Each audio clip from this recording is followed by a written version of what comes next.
Former Massachusetts Governor Deval Patrick has decided to officially announce his candidacy in the Democratic primary because, we haven't had enough candidates just like him in this primary. So he has joined the race and he explains where he stands on a number of issues in this next video. Take a look. Can't wait. Your campaign slogan is Deval for all, but I think people want to know where you are on the issues. So what I'm going to do is I'm going to give you 3 issues in quick succession. I'd like to give you short answers. You're not going to tell me I have to raise my hand, do you? No, you don't have to raise your hand, but if you could give me shorter answers, and then I promise on the back end you can go as long as you need to fill it out. Number 1, do you support Medicare for all? No, not in the terms we've been talking about. I do support a public option, and if Medicare is that public option, I think it's a great idea. Do you support eliminating or at least vastly reducing student debt?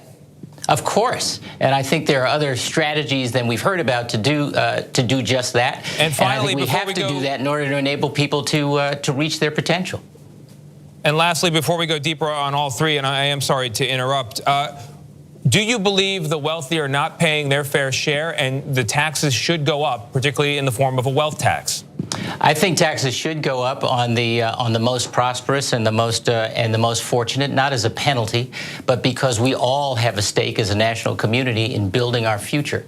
I think a wealth tax makes a lot of sense directionally, but my idea would be a much simpler tax system for everyone, where we eliminate all or most of the deductions and we smooth out and simplify the system we have.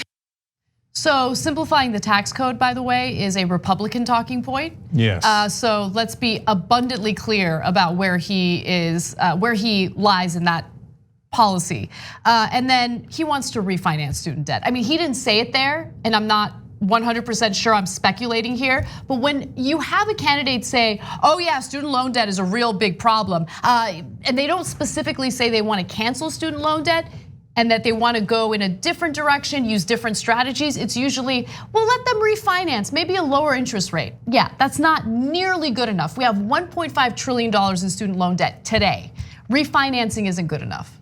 Yeah, he obviously shouldn't have given him the out of reducing student debt, because it's easy to say, sure, I'd like to reduce student debt. He ain't gonna cancel no student debt. The Deval Patrick circuit is super clear. But I love what a standard politician he is. I love it because I'm amused by it. The establishment looks at it and goes, ooh, maybe that could be like Obama again. Okay, I would say, hey, good on social issues, but don't touch my taxes. So how about the wealth tax? It's good directionally. What does that even mean? That means I ain't gonna do it. No way I'm gonna do it. That means, like, look, we could increase taxes a tiny bit on the rich. I mean, Donald Trump cut them a lot, and I would raise them a tiny bit. I'm going in the right direction. I'm directionally heading towards a thing that's really popular without actually doing it. Okay, so this is the establishment's idea of a good candidate. So why do they think he's a great candidate? Well, he's incredibly smart. I don't doubt that at all. Buttigieg is incredibly smart, and so they like that, and that's good. That's great, especially after the idiot that we have, right, and as president. So that's the easiest one. We all agree to that, right? Then he is directionally totally fiscally conservative. Yes. After leaving office as governor of Massachusetts, who did he join, Anna? Bain Capital. Oh, Bain Capital. Anybody know who started Bain Capital? Oh, right, Mitt Romney. Now, look, I'm not saying you can't work for Bain Capital. No, I am saying that. Okay. I am saying that. Private equity firms that destroy companies throughout this country and destroy jobs throughout this country. I am saying that. Okay, it depends. And so, but Bain has not had a great track record. But in the business community, they said, what do you mean? They made a lot of money. Okay, but did they actually save the companies they were working on, or did they just strip them clean? So anyway, I don't want to get into a whole record of Bain. There are a lot of fine folks who work at Bain.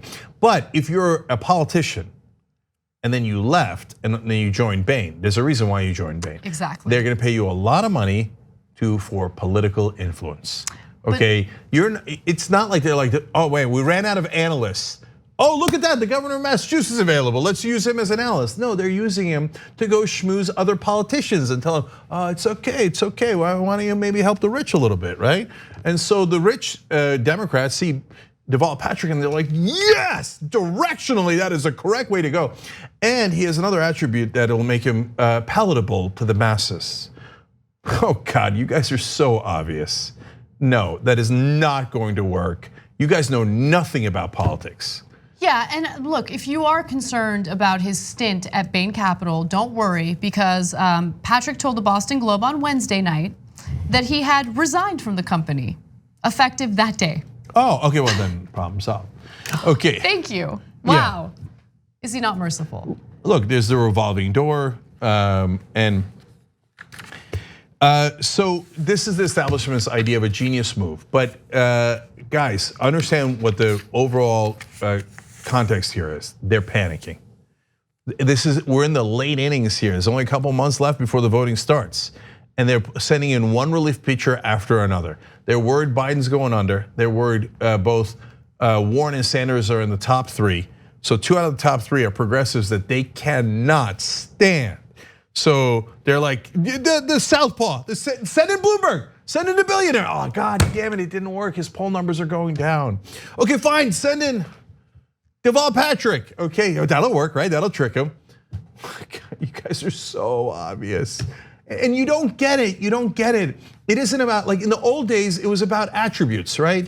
Just like you do a shiny resume, and you put them on Morning Joe, and Morning Joe goes, oh my God, you're so great. He doesn't ask him any questions. Oh, God bless you. Oh, you're awesome. And everybody thinks, oh, that guy must be awesome. Joe Scarborough told me he's awesome. Television, everybody on television told me he's awesome. Dude, you're gonna get caught. It's the internet. We know your real record. And people are paying, exactly, people are paying attention. I don't think the establishment has caught on to that yet. Not at all. They genuinely believe, oh, we'll totally trick them with Deval Patrick. Okay, he'll come in and all of a sudden he'll get 20, 30, 40 points. Are you insane? You don't know anything about politics. That's not gonna work. It's not gonna come close to working. He's gonna get embarrassed and he's gonna leave the race. He's gonna go right back to Bain. Thanks for watching the Young Turks, really appreciate it. Another way to show support is through YouTube memberships. You'll get to interact with us more. There's live chat emojis, badges. You've got emojis of me, Anna, John, JR, so those are super fun. But you also get playback of our exclusive member-only shows and specials right after they air. So all of that, all you gotta do is click that join button right underneath the video. Thank you.